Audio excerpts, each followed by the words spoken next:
سندھ میں تعلیمی ادارے ایک ہفتہ مزید بند کرنے کے لیے فیصلے پر عوام کہتے ہیں کہ تعلیم کا بہت ہی نقصان پہلے ہو چکا ہے، حکومت کو بچوں کے مستقبل پر مزید غور کرنا چاہیے۔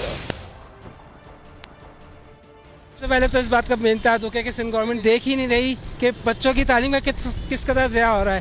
انہیں چاہیے کہ غور کریں اور جلد سے اسکول کھولیں۔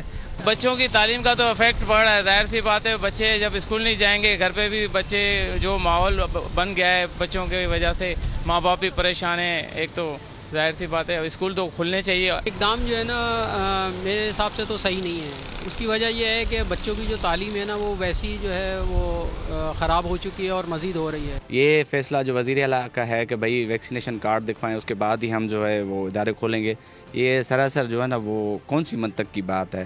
بچوں کی تعلیم پہلے ہی خراب ہو چکی ہے، کتنے مہینوں سے اسکول بند ہو گئے ہیں، پھر دوبارہ بند کریں، یہ بہت ہی برا کر رہے ہیں۔ یہ لوگوں کا اپنا مفاد ہے کہ ویکسین کرائیں، والدین اپنے آپ کو جب ویکسین کریں گے بچے محفوظ رہیں گے۔ بچوں کو محفوظ کرنے کے لیے بہترین طریقہ یہ ہے کہ والدین ویکسین کرائیں۔ سندھ گورنمنٹ کو چاہیے کہ پرائیویٹ اسکول جو ہیں جتنے بھی ہیں ان سے فیس بھی میں رعایت دلائے، کیونکہ اسکول بند ہیں اور پرائیویٹ اسکول جو ہے نا وہ فیس لے رہے ہیں۔